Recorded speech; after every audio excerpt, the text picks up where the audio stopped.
I'm doing pretty good. I saw you in the yellow pages, and I was curious how things have been going. You know, post Marshalls, and then you were up to other things. So Yeah, it's pretty good. I've been farming pretty much full time for Big Dog Noodles, which, if you've noticed, is like the only booth that's open all the time. yeah, that is true. Yeah, I went there earlier today. There was like 6 people working. It was good to see. I think everyone else is just kind of giving up. I mean, Hydra's running their coffee shop, which does pop, and then I think the pizza spot sometimes. But by and large, yeah, that's the one that's always open. Yeah, so I just been, growing vegetables for them, having a good relationship with the people that work there.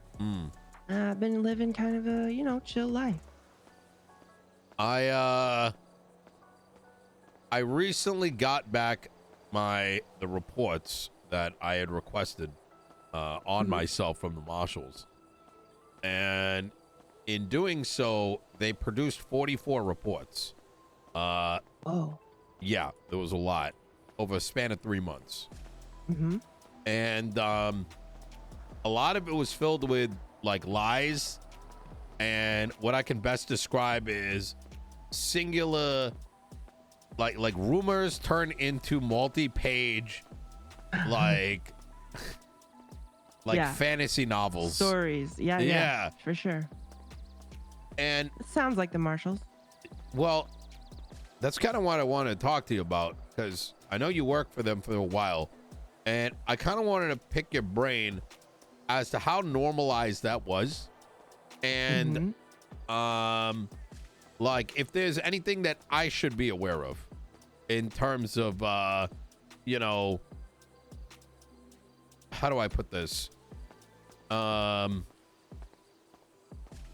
want to know, like, did these guys I don't want to say all of them, right? There's a lot of good ones, right? That I got a lot of respect for.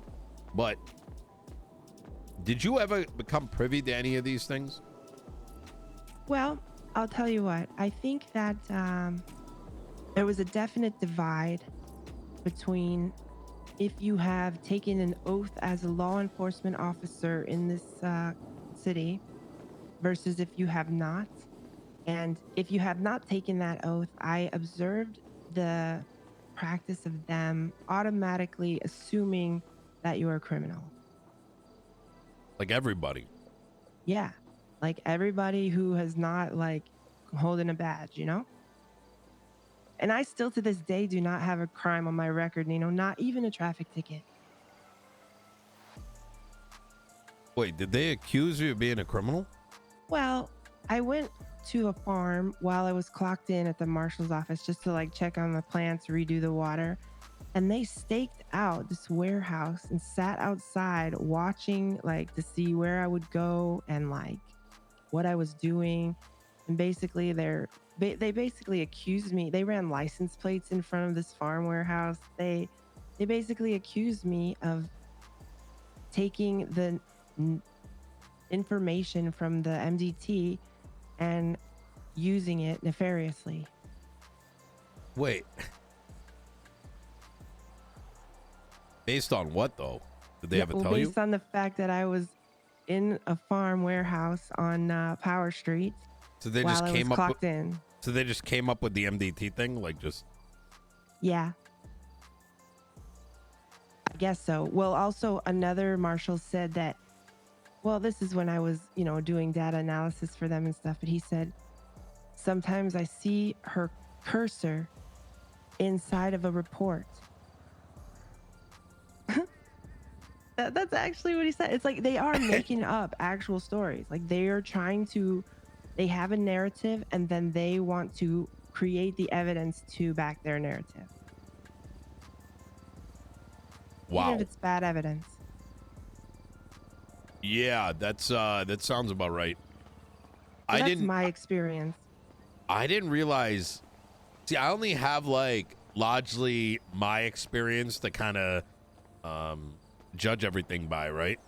Right. And I've always tried to put my best foot forward when I know I don't really need to, and to constantly just be accused over and over and over again without merit.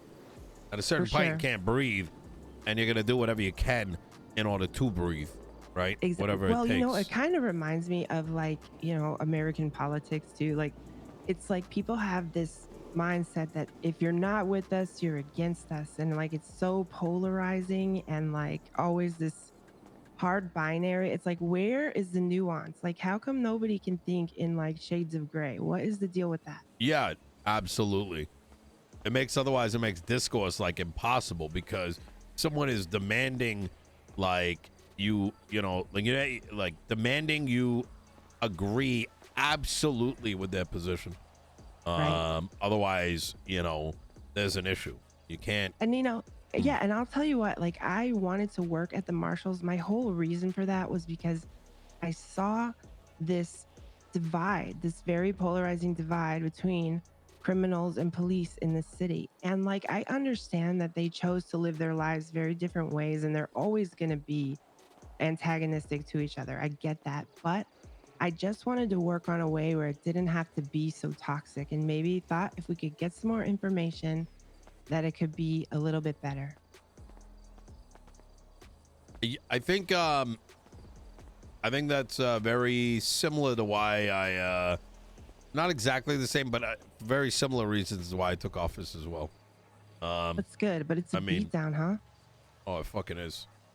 Yeah. I think the hottest thing, the battle is the notion that, I've taken this mantle for the sake of power, right? But Yep. I've had power before, and Yeah. power gets you anything you want whenever you need it for yourself. But as I Right. kind of sit back, I haven't really gained anything Right. other In than fact, you fucking probably headaches lost. and more problems. Yeah. Yeah. Exactly. I get it, but like, Yeah. you can't give up though. Yeah, no, I haven't. Good. However, I think there are parts to me when I look down and peer down at the city. I wonder how much damage has already been done. I mean, agree. I can say that I do think that without some of the efforts a lot of people put in, things would be in a much worse state. But now I agree. now it's a matter of healing. Hmm. What are your aspirations beyond farming?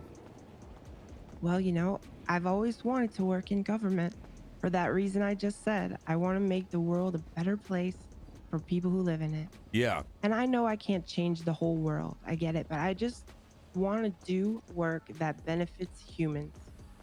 How about this? I know we had discussions about you joining our cabinet. I think there is Yeah. an opportunity that might be up your alley. Okay. We've been doing construction over at Court Center to open up a mall, effectively. The entire place is kind of getting transitioned over. And right now, we're kind of in the midst of getting our custom e-commerce page up. Okay. Where you can see the inventory, vendors can log in, et cetera, et cetera. People will be able to create stalls and eventually have their own outlet. And it's kind of what I'm hoping is the center of a rebirth of a civilian population, something that I think is absolutely necessary. And if you're interested, I think you'd be a good fit. Oh yeah, I'm definitely interested. Okay. There is someone named Corolla Gambino Okay. in the yellow pages. She is the director here alongside Potty Hottie, who's going to be operating like the much earlier shift or the much later shift, depending on how you look at it, after this, the beginning of this tsunami. Right. And I'll let her know to have a chat with you. And I think you'd be good to have someone to get onboarded in. She can show you around, see what we're all about. All right, cool. Sounds good. Okay. All right. Fantastic. All right, Olive. Well, it was good catching up. And if you ever need anything, you let me know. I'm sorry you had to, deal with all that. But Yeah, I will. Same to you, Nino. all right. You take care. Bye-bye. Bye. Huh. Okay. Corolla Gamboa.